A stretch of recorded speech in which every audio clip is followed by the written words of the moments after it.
from the highest political offices and even religious offices. Yeah. And this is why Paul said, Good God Almighty. we war not against flesh and blood, but against powers, against the rulers of the darkness of this world and spiritual wickedness that's up in high places.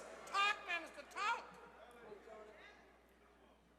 Given these dire statistics and this desperate condition, we must ask some hard questions of our spiritual leaders. According to statistics, almost 9 of every 10 blacks consider themselves Christian. But I must ask our religious leaders, whose preachers are we?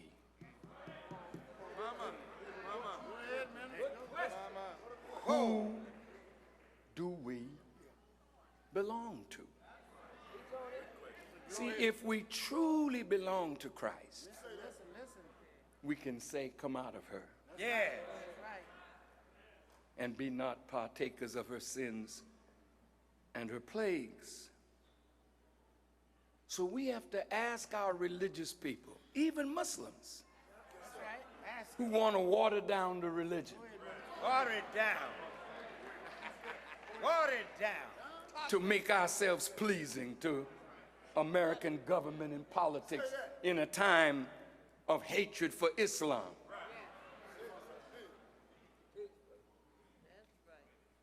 Whose imams are we? Whose rabbis are we? Sir. Are you comfortable asking your flocks to come out and separate themselves from this evil world of wickedness into righteousness and decency, and help the Mahdi or Jesus Christ or the Messiah to build the kingdom of God on earth? Can you do that? Are you willing to do that? If not, why not? How many of the 85,000 black churches in America are really on the road to bring the people away from wickedness, out of the mind of a slave into the mind of Christ, or the mind of the Mahdi, or the mind of Prophet Muhammad? Go ahead, man. Go ahead. Go ahead. Teach, man. Teach. You bring it without your facts. I must remind you that Jesus had an altogether different disposition than most of us as religious leaders are willing to show. It is written that on his return, he was not going to come to bring peace to the earth. No, sir. He said, think not that I come to bring peace, nay, a sword. Yes, sir. On his return, he's seen coming back with a sword in his hand, dripping with blood. Yes. He comes to execute the wicked, to establish his kingdom on earth. So I can't follow Bush. I cannot follow the rulers of this world.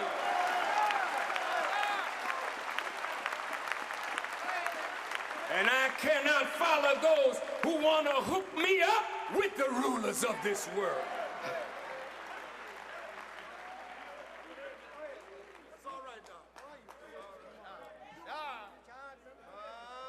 Jesus' preaching targeted the state's rulers for divine destruction.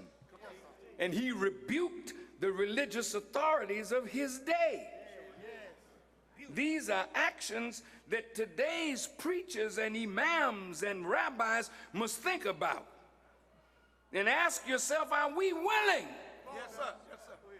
to say, as that voice from heaven said, come out of her, my people, that you be not partakers of her sins and her plagues, for her sins have reached unto heaven. However, instead, the government wants to use our preachers as a force to fight against God's desire that we come out of a world that is so harsh on the poor, the weak, and the defenseless. I'm going to stop for one moment and talk about Michael Vick. Yes, sir. Come on, talk. Go ahead, dear minister. Yes, sir.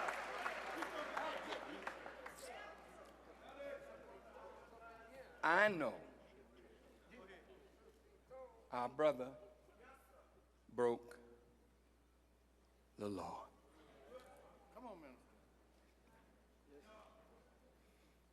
God himself is displeased because he has given us dominion over his creatures.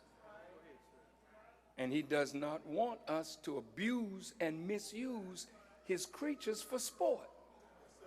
That's right. That's a fact. Yes, sir. All right. So Brother Mike may have done that. But they didn't have to come down on that brother like that.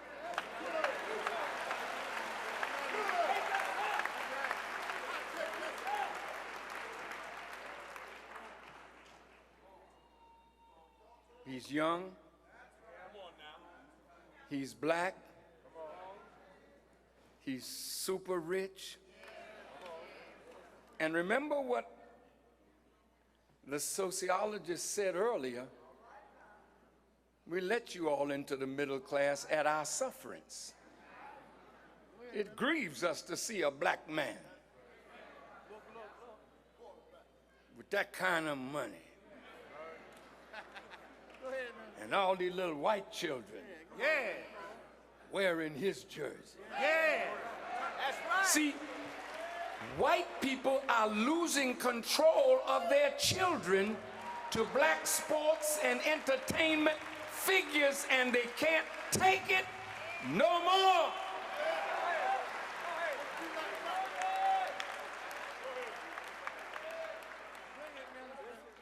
Now, I want to put something before you. Which is worse? A black man taking a dog, that's the offspring of the wolf, that in its natural state before domestication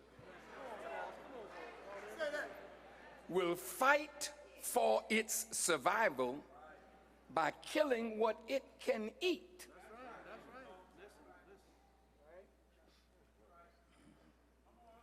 Which is worse? Now, all right, Michael, you did wrong. Okay. But which is worse? Take a human being who's created in the image of God and send a recruiter into the black and Hispanic neighborhoods and offer you some money to come into the armed forces that they can make you a killer and then send you to Iraq and Afghanistan to kill people for political purposes on the basis of a lie.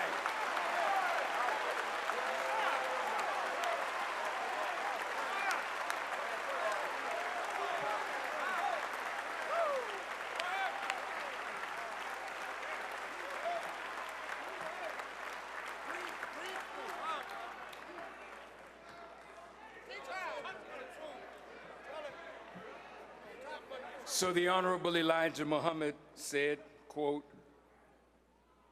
"We, the black nation, cannot accept leaders made and offered to us for our guidance by our former slave masters and their children." He said, "I warn each of you to no more accept the white man's made or chosen leaders for you."